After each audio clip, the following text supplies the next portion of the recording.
Now, it's not just young people who make mistakes. This is a tweet on the personal Twitter feed of a guy who was the CFO of a publicly traded company.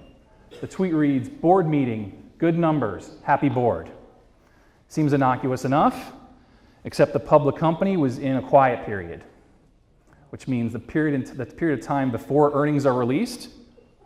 And while this was this guy's personal website, personal Twitter feed, some smart guys on Wall Street were following it, and they started buying up the stock, and during the quiet period, it went up 15%. The CFO lost his job.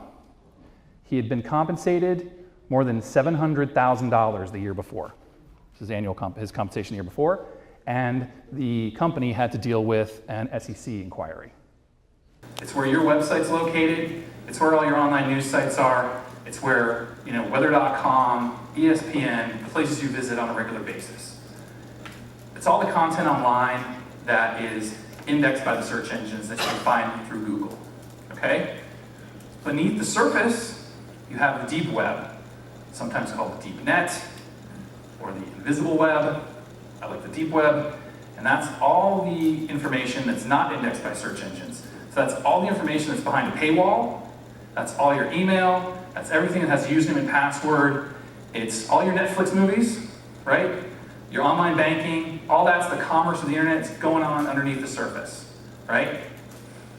And then you have what's called the dark web. Now, some people think the deep web and the dark web are the same thing. The dark web is really crazy. I think it probably is. You think about it when people get famous by making a sex tape, whereas it was a career killer years ago, and now it's a way to skyrocket yourself to fame and fortune. I think that sometimes we are. I'm sure there's folks we can ask in the room if we think that society's going in the wrong direction when it comes to that stuff, and they'll say they probably agree with you. The main thing though is that it's so easy to be captured, either doing the right thing or doing the wrong thing. There's just a statistic I found in my book, which I had to double and triple check. The average person is seen on a surveillance camera 75 times a day. Think about it. And there's more and more phones out there with cameras. By next year, there's going to be 200 million smartphones in the United States. 200 million people with 200 million cameras out there. There's 320 million people in our country. So 2/3 of the people in the country are going to have phones, have cameras in their hands. So anywhere you go, you can be picked up and captured by someone. So you have to just be extra careful.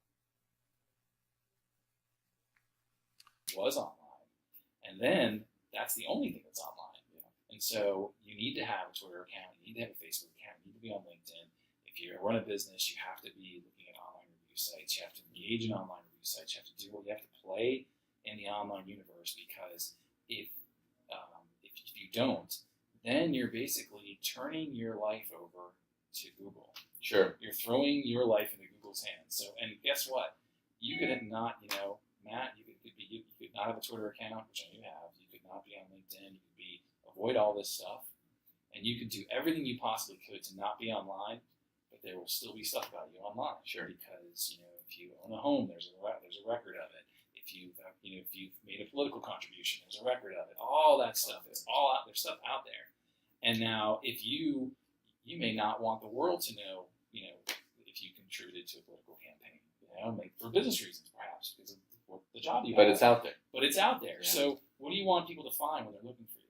And what I tell people is this. Most of the time, when someone's trying to get information about you online, they're looking for something really simple. What's your phone number? What's the address to this place so I go to the right place for my interview? Mm-hmm. What's the, what are the store hours so I can, buy this on my way home or not? Do I have to go on Saturday because it's not open? Is it open on Saturday? Do they have takeout? All those simple things. Sure. All those simple things. Now, if you go online and you can't find the simple information, what are you going to do?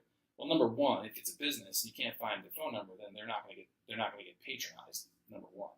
But number two, you're going to dig deeper. You're going to look further into it, and you're going to say, okay. And then they may go to page 3 or 4 or 5 of your search results, and And then they're going to see that, wild night you had in college that you're not proud of. Right. Okay, so what do you do? Something like this happens to you, what do you do? How do you prepare yourself? How do you prevent things? The first rule is keep your nose clean. The best way to protect your online reputation is to have a good offline reputation. All the things you learned in kindergarten, you do unto others as they do unto you. You treat people with respect. All those lessons, never say anything that you don't want to have, published on the front page of the New York Times. All those lessons, that's the best thing you can do. Keep your nose clean, right? The next thing that everybody should be doing is building what I call your reputational firewall. You should be checking your search results. You Google your name, Google the name of your company, and see what's there.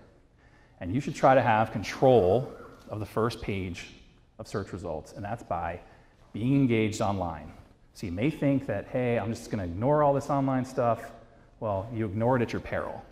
So you should have a Facebook account, even if you don't like Facebook. You should have a Twitter account, even if you don't like Twitter, okay? Because those are high authority sites that you control, that have information about you, the authentic you, so that when someone's looking for information about you online, they find you, and they don't find the negative stuff.